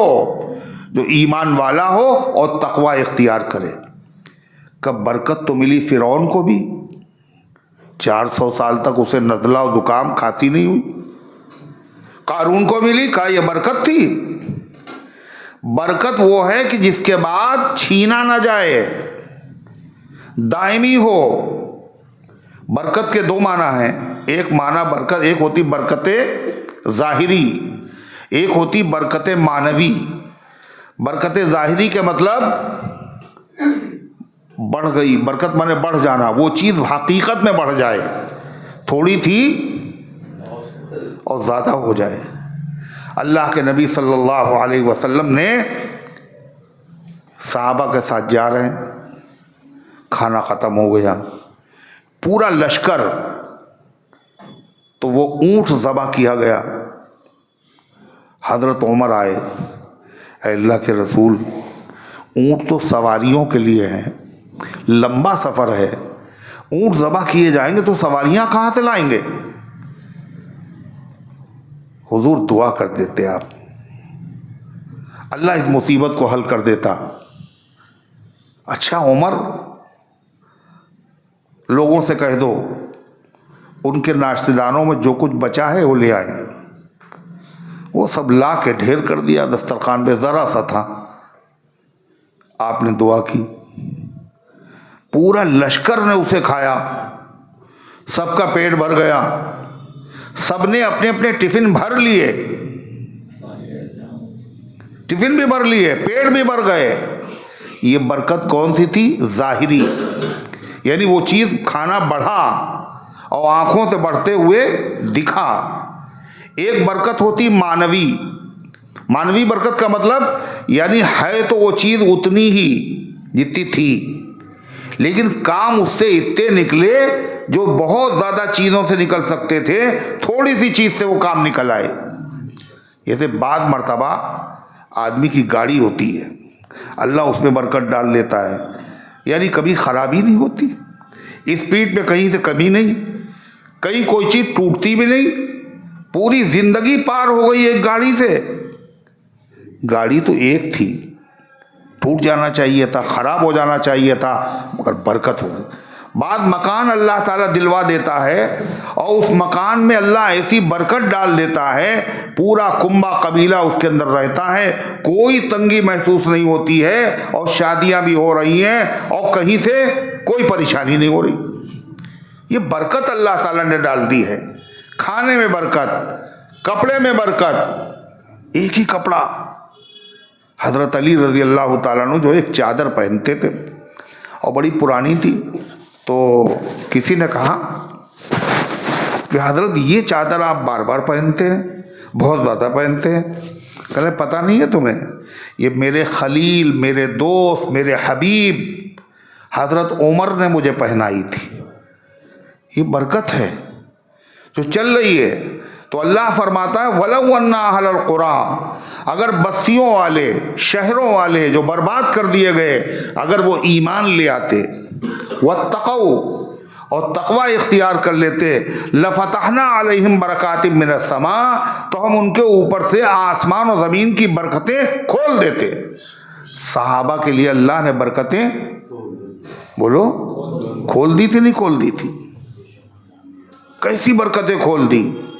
جا رہے ہیں صحابہ، کھانا ختم ہو گیا، چبانے لگے پتے، کھجوریں دی جا رہی تھی، ایک ایک دو دو پورے دن ایک ایک کھجور، بعد میں پتا چلا ایک کھجور بھی نہیں مل رہی، آدھی آدھی چوس رہے ہیں۔ اللہ تعالیٰ کی طرف سے برکت ہوئی، ایک سمندر کے کنارے ایک اللہ نے ایک مچھلی باہر پھینک دی، اتنی بڑی وہ مچھلی تھی، ایک مہینہ اسے کھایا صحابہ نے، اس کی آنکھ اتنی بڑی تھی کہ اس میں آدمی بیٹھ جائے۔ کتنی بڑی تھی؟ یہی کرنے آئے تھے نا تم، کیا کر رہے، کیا کرے آدمی اس میں، کیا کرے بتاؤ تو، لیٹ جائے، وہ پیچھے والے تھے، آدمی بیٹھ جائے اس میں، اور اس کے بعد جو اس کی کانٹے ہوتے ہیں، حضرت ابو عبیدہ نے کہا کھڑا کرو ان کو کانٹے، جو کھڑے کیے گئے تو لمبی ہائٹ کا آدمی اونٹ پر بیٹھ کر اس کے نیچے سے گزر گیا۔ کیا ہے برکت؟ تقوی والے لوگ تھے، ایمان والے لوگ تھے۔ اللہ فرماتا ہے یہ چیز وعدہ ہمارا انہی کے ساتھ نہیں ہے، کائے کے ساتھ ہے؟ ایمان اور تقوی، جو بھی اختیار کرے گا ہم اس کے وہاں برکتیں ہی برکتیں دے دیں گے۔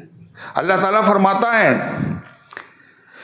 وَلَٰكِن كَذَّبُوا، لیکن انہوں نے جھٹلایا، ایمان نہیں لائے، فَأَخَذْنَاهُمْ بِمَا كَانُوا يَكْسِبُونَ، تو ہم نے ان کو پکڑ لیا ان کاموں کی وجہ سے جو وہ حرکتیں کیا کرتے تھے، سخت سزا دی۔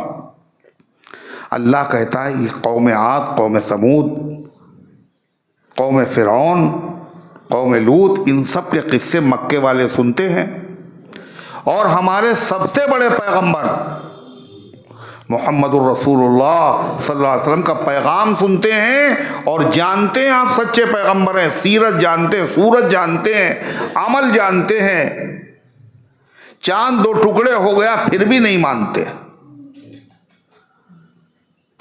اللہ تعالیٰ فرماتا ہے تو کیا چاہتے ہیں یہ مطمئن ہیں کہ ان پر عذاب آیا تھا، ہمارے اوپر نہیں آئے گا۔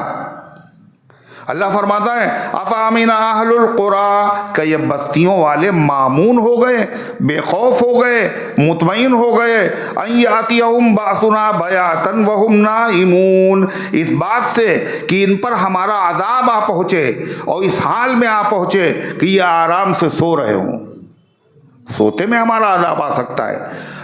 افامنوا مکر اللہ، کیا یہ اس بات سے مامون ہو گئے، اما افامن اہل القریٰ، بستی والے، ان یاتیہم باسنا ضحیٰ، کہ ہمارا عذاب دوپہر کے وقت میں آ جائے، وہم یلعبون، اور یہ اپنے کاروبار میں لگے ہوں اور کھیل رہے ہوں اور کشتیاں لڑ رہے ہوں اور میچ کھیل رہے ہوں، اس وقت بھی عذاب آ سکتا ہے۔ افامنوا مکر اللہ، کیا یہ بے خوف ہو گئے اللہ کی مکر سے، اللہ کی پکڑ سے، اللہ کے داؤں سے؟ اللہ کا داؤں کیا ہے؟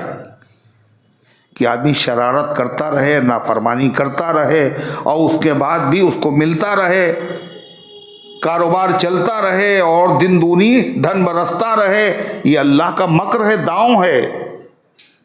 آدمی سمجھتا ہے ایسے ہی ہوتا رہے گا، ایسے ہی ہوتا رہے گا۔ لوگ قسطوں کے اوپر جو ہے کیا کر رہے ہیں، خوب گاڑیاں خرید رہے ہیں قسطوں کے اوپر۔ یہ کیا ہے؟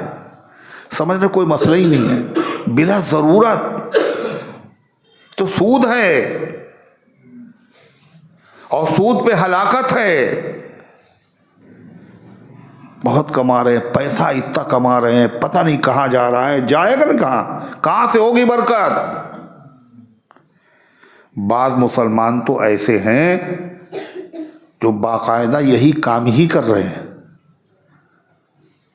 بینک میں جمع کر دیا، سود کھا رہے ہیں، بس سود دے رہے ہیں لوگوں کو، سودی پیسہ دے رہے ہیں، باقاعدہ مجبوری میں لے نہیں رہے، دے رہے ہیں، لوگوں سے وصول کر رہے ہیں۔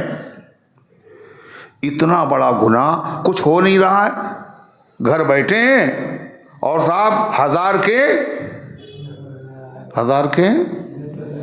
10,000 اور 10,000 کے لاکھ بن رہے ہیں، نہ محنت نہ مشقت، مطمئن ہے۔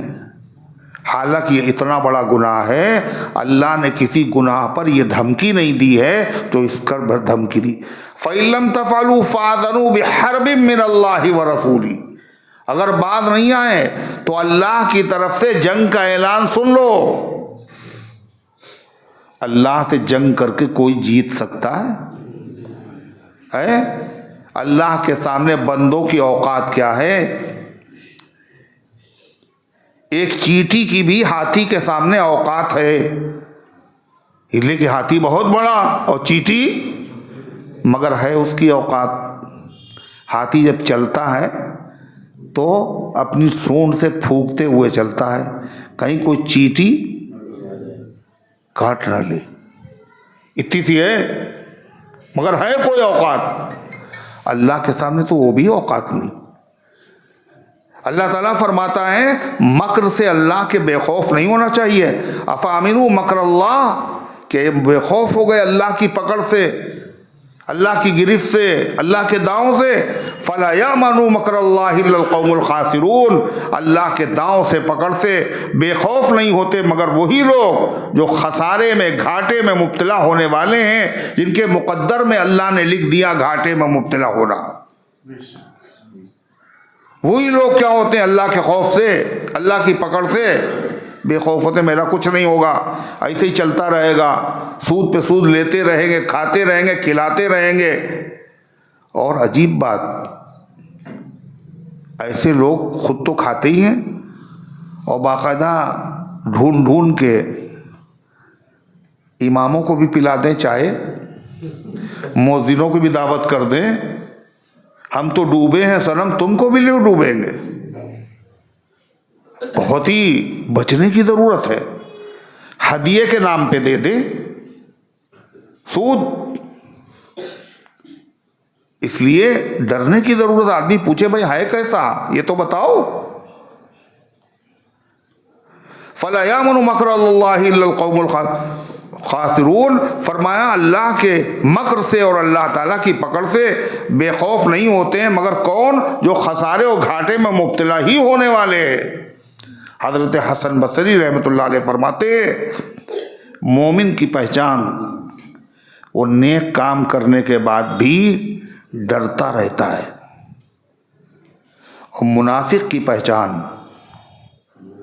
سب کچھ غلط کام کرنے کے بعد بھی ڈرتا نہیں۔ مومن کی پہچان آئے دن تکلیف، اذیت، مصیبت، کبھی خود بیمار ہے، کبھی بیوی بیمار ہے، کبھی بچے بیمار ہیں، کبھی کاروبار میں گھاٹا ہو رہا ہے۔ مومن کی پہچان ہے یہ۔ کہتے ایک مصیبت ختم نہیں تھی، دوسری کان میں درد ہو رہا تھا، کان صحیح ہوا، اب ٹانگ میں درد ہونے لگا، گھٹنے میں درد شروع ہو گیا۔ کیوں گھبرا رہے ہو؟ یہ مومن کی پہچان ہے۔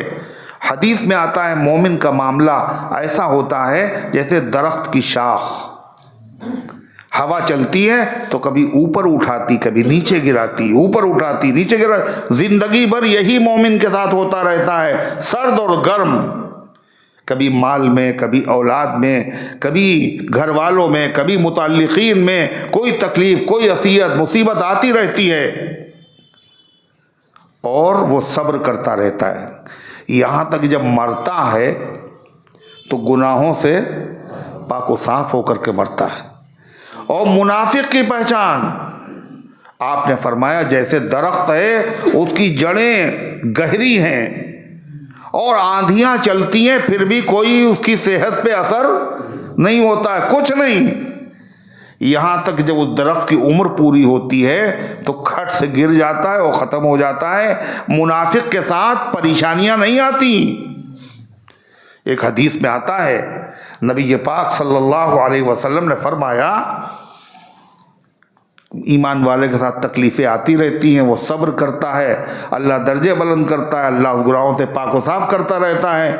تو ایک آدمی بولا ہم نہیں جانتے ہیں بیماری کیا ہوتی ہے۔ آپ کی مجلس میں ایک شخص نے کہا میں نہیں جانتا بیماری کیا ہوتی ہے، مرض کیا ہوتا ہے، آج تک ہمیں کوئی بیماری نہیں ہوئی۔ حضور نے فرمایا قم عنا، اٹھ جا ہمارے یہاں سے، میری مجلس سے نکل جا، لست منا، تو ہم میں سے نہیں ہے، یعنی تو مومن نہیں، تو منافق ہے، تو مومن ہے ہی نہیں۔ یہ تو ہوتا رہتا ہے، اس لیے آدمی کو رونا نہیں چاہیے، یہ پاک و صاف ہو رہے ہیں، اللہ کی طرف سے آزمائش ہے، صبر کریں شکر کریں، صبر کریں شکر کریں، درجے بڑھ رہے ہیں، دوا بھی کرے علاج بھی کرے، لیکن اللہ کے فیصلے پہ منہ نہ بنائے، پتہ نہیں کیا گناہ ہو گیا، پتہ نہیں کیا گناہ ہو گیا۔ ارے گناہ نہ ہو جب بھی ہوتا ہے، یہ جن کے گناہ ہوتے ان کے ساتھ تو ہوتا ہے، جن کے گناہ نہیں ہوتے ان کے ساتھ بھی ہوتا ہے۔ کہ حضرت صدیق اکبر کو بخار نہیں آیا، بلال کو بخار نہیں آیا، ایسا بخار کہ مکے کو یاد کر رہے ہیں، موت یاد کر رہے ہیں۔ اللہ کے نبی کو بخار اتنا کہ عبداللہ ابن مسعود نے ہاتھ رکھا تو ہاتھ ہٹا لیا، حضور اتنا بخار؟ کہا جتنا عام آدمی کو بخار آتا اس کا ڈبل بخار مجھے آتا ہے۔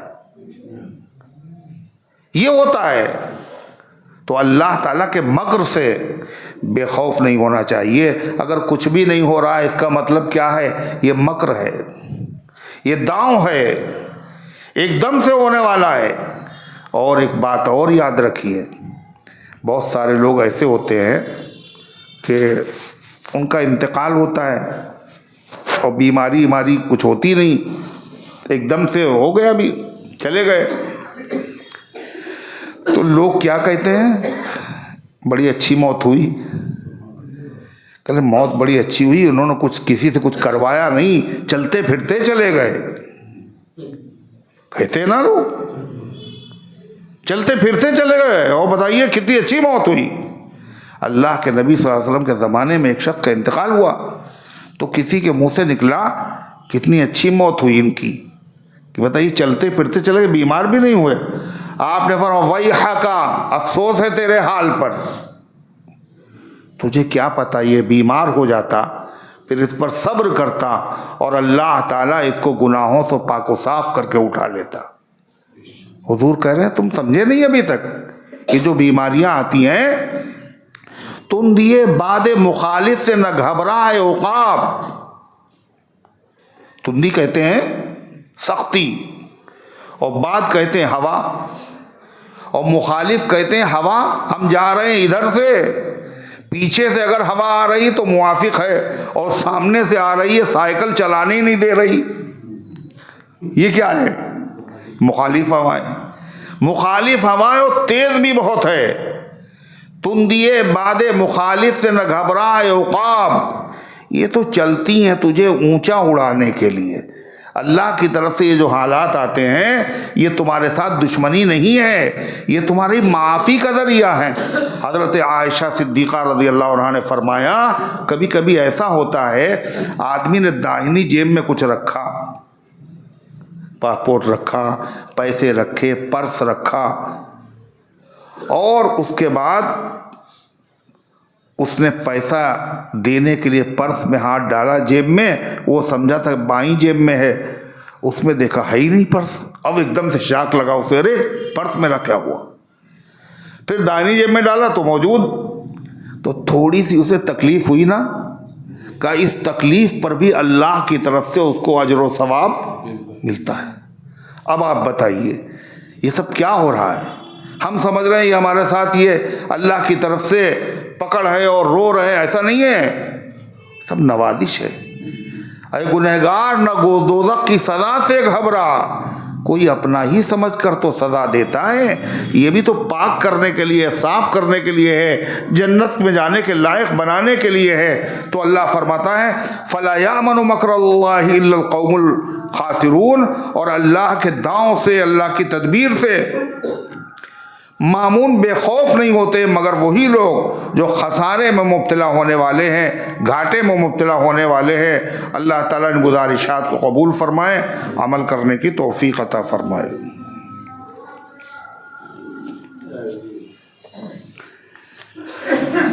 محمد خلیق کی والدہ کا انتقال ہو گیا، انا للہ و انا الیہ۔ محمد احتشام کی والدہ کا انتقال ہو گیا، انا للہ و انا الیہ راجعون۔ حضرت مولانا محمد سالم صاحب، یہ مراد آباد میں دارالعلوم زکریا ایک بڑا سا مدرسہ تھا، اس کے محتمم اس کے شیخ الحدیث تھے، ابھی حال ہی میں ان کا انتقال ہو گیا، انا للہ و انا الیہ راجعون۔ کتنے پتھری کا آپریشن ہونا ہے، دعا کرو میری امی۔ تو اللہ تعالیٰ ان تمام مرحومین کی مغفرت فرمائے، درجات بلند فرمائے۔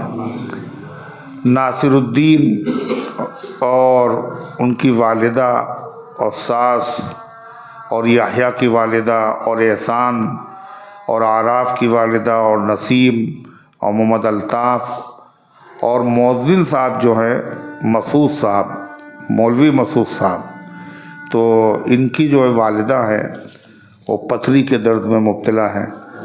اللہ تبارک و تعالیٰ ان کو شفا عطا فرمائے اور امت کے تمام بیماروں کو شفا عطا فرمائے۔ اللہم صلی علی سیدنا وعلی آل سیدنا کما تحب و ترضى عدد ما تحب و ترضى۔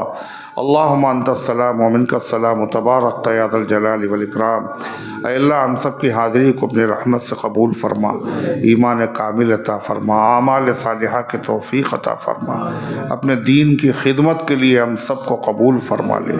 اے اللہ ایمان والی، تقوی والی، طہارت والی زندگی عطا فرما۔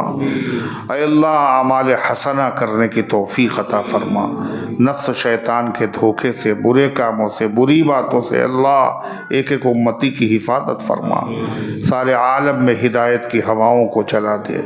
اے اللہ اپنے دین کی خدمت کے لیے ہم سب کو قبول فرما، دین کی خدمت کرنے والوں کی عمروں میں برکت عطا فرما، شرور اور فتن سے حفاظت فرما۔ اے اللہ جہاں کہیں تیرے بندے پریشان حال ہے، غیب سے ان کی مدد فرما۔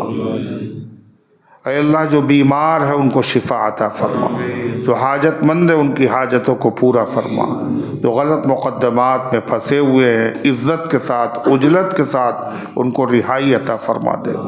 اے اللہ حرمین شریفین کی حفاظت فرما، مسجد اقصیٰ کی حفاظت فرما۔ اے اللہ دنیا کی تمام مدارس کی، مساجد کی، خانقاہوں کی، قبرستانوں کی، مسلم اوقاف کی حفاظت فرما، ہمارے ملک کی، ہمارے وطن کی، ہمارے شہر کی فرقہ پرستوں کی شرارت سے حفاظت فرما۔ اے اللہ جنہوں نے دعاؤں کے لیے کہا ہے یا لکھا ہے، یا ان کا ہم پر حق ہے یا وہ امید رکھتے ہیں مالک، ان سب کے نیک مقاصد میں کامیابی نصیب فرما۔